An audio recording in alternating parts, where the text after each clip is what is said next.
রাতের বেলা সুপার শপে গিয়ে কি কি খাবার কেনাকাটা করলাম আর সারাদিন কি কি করেছি সবকিছুই আমি আপনাদের সাথে ভিডিওতে শেয়ার করার চেষ্টা করব। আশা করি আমার ব্লগটি আপনাদের অনেক ভালো লাগবে, আর ভালো লাগলে সম্পূর্ণ ব্লগটি দেখার অনুরোধ রইল। আসসালামু আলাইকুম, নতুন আরেকটি ব্লগে আপনাদের সবাইকে স্বাগতম জানাচ্ছি।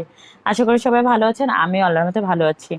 আজকে আমি সকাল থেকে ভিডিওটি শুরু করছি, যেহেতু আমি ডেইলি ব্লগগুলো এখন ওরকমভাবে আপলোড করতে পারছি না, কারণ সাথীকে নিয়ে প্রতিদিন সকালবেলা স্কুলে যাই।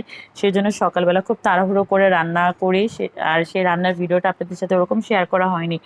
তো আজকে যেহেতু স্কুলে যায়নি, মানে আজকে হলো শনিবার, স্কুলটা বন্ধ, সেজন্য আমি ভাবলাম আপনাদের সাথে আজকে সারাদিনের ব্লগ শেয়ার করি।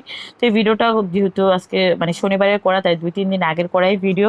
তো আমি আজকে কি রান্না করছি সবকিছু আপনাদের সাথে শেয়ার করছি। এখানে আমি মাংস রান্না করছি, আর অন্যদিকে আমি রান্নার পাশাপাশি কিন্তু সকালে নাস্তাও ভেজে নিচ্ছি। বাইরে প্রচন্ড গরম, আর এই গরমে রান্নাঘরে থাকতেই মন চায় না, মনে হয় কখন রান্নাঘর থেকে দৌড় দিয়ে চলে আসবো। তো এই গরমে আমার মতো সব গৃহিণীদেরই একই অবস্থা, বেহাল একটা অবস্থা, প্রচন্ড গরম, বাইরে এত তাপমাত্রা, যার কারণে একেবারে রান্না করতে ইচ্ছা করে না। তো যাই হোক, আমি ওদিকে মাংসের মধ্যে ঝোল দিয়ে চুলাটা একেবারে মাঝারাজ করে এখন আমি ডাইনিং রুমে বসে পরোটা খাচ্ছি ঝোলা গুড় দিয়ে। তো এই ঝোলা গুড় দিয়ে কিন্তু পরোটা কিন্তু অনেক ভালো লাগে। তো এই তো আমার মাংস তরকারি রান্না করাও হয়ে গেছে, জিরার গুঁড়ো দিয়ে, ভাজা জিরার গুঁড়ো দিয়ে নামিয়ে ফেলবো। যেহেতু এখন প্রচন্ড গরম বাইরে, তাই বেশি কিছু রান্না করতে ইচ্ছেও করছে না, আগেই বলেছি। তো আজকে মাংস রান্না করব আর করলা ভাজি করবো, সেজন্য আমি করলার জন্য পেঁয়াজ, কাঁচামরিচ আর রসুন এগুলো তেলে ভেজে নিচ্ছি। আর এই যে তাওয়াটা, এই তাওয়াটা দেখে আবার ভাববেন না এত কালো পোড়া কেন তাওয়ায় আপু আপনি রান্না করেন। কিন্তু এই তাওয়াটা কিন্তু আমি করলা ভাজি আর তারপরে যে কোনো ধরনের ভাজা পোড়া করার জন্য এই তাওয়াটা আমি ব্যবহার করি। এই তাওয়াটা ব্যবহার মানে এই তাওয়ার মধ্যে ভাজা পোড়া করতে আমার কাছে অনেক ভালো লাগে। আসলে কমফোর্ট ফিল যেটা আপনি করবেন সেই জিনিসটাই ব্যবহার করতে কিন্তু সবসময় ভালো লাগে। আর আমি যেহেতু ডেইলি ব্লগে আপনাদের সাথে শেয়ার করার চেষ্টা করি, তাই আমি যেখানে যখন যেটাতে রান্না করি বা যেটাতে আমার রান্না করতে ভালো লাগে সেটাই আমি আপনাদের সাথে শেয়ার করি। তো আমি করলাটা একটু নেড়েচেড়ে একটু ঢাকনা দিয়ে ঢেকে দিয়েছিলাম 10 মিনিটের মতো, তার ঢাকনাটা এখন উঠিয়ে ফেলেছি। আর ঢাকনা দিয়ে ঢাকবো না। আর আমি করলা ভাজির সময় সবসময় একটু ধনিয়ার গুঁড়ো ব্যবহার করি আর লবণ দিয়ে দিই, এতে আমার করলা ভাজিটা খেতে অনেক ভালো লাগে। আর এদিকে আমার ফ্রিজে একটু একটা প্যাকেটে কাচ্চি ছিল, তো অনেকদিন আগে এই কাচ্চিটা ডিপ ফ্রিজে রেখে দিয়েছিলাম, তো সেটাকে এখন গরম করে রাফির জন্য রাফিকে দিব দুপুরবেলা। আর এদিকে আমার রান্না বান্না সব শেষ হয়ে গেছে, আর ভিডিওটা কন্টিনিউ করিনি। তো সন্ধ্যাবেলা এখন আবার চা জাল দিয়েছি, চা দিয়ে বিস্কিট খাবো, কিছুই তৈরি করব না, প্রচণ্ড গরম, আগেই বলেছি রান্নাঘরে যেতে ইচ্ছে করে না। রাফিকে বলতেছি বাবা তুই এখন একটু চা বিস্কিট খা, কারণ আজকে কোনো কিছু তৈরি করে দিতে ইচ্ছে করছে না। আর এই তো সন্ধ্যা নাস্তা খাওয়ার পর আমি একটু বাইরে এসেছি, যেহেতু বাইরে কিছু কাজ ছিল সেজন্যই বাইরে আসা, না হলে একেবারেই বাইরে আসতাম না। তো বাইরে এসে আমি আমার কাজগুলো কমপ্লিট করার পরে সুপার শপে ঢুকেছি একটা রাফির জন্য কিছু প্রয়োজনীয় খুচরা খাবার কেনার জন্য। তার মধ্যে অন্যতম হলো রাফির বিস্কিট।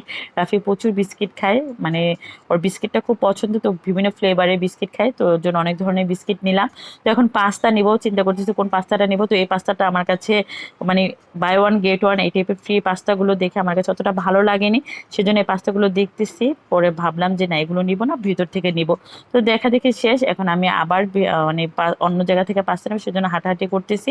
আর যেখানে যেটা পাচ্ছি সেখান থেকে সেটা কিনতেছি। তো এই তো এখন আমি পাস্তা খুঁজতেছি, তো এই যে পাস্তা পেয়ে গেছি, আর এখান থেকে আমি 2 প্যাকেট পাস্তা নিতেছি। আর এই কুলসনের পাস্তাগুলো আমার কাছে অনেক বেশি ভালো লাগে, তো এখান থেকে আমি পাস্তা নিয়ে নিয়েছি 2 প্যাকেট। তো পাস্তা নেওয়ার পরে আবার বিস্কিট এই শাড়িতে দেখলাম, তো এখান থেকে কয়েক প্যাকেট বিস্কিট নিলাম।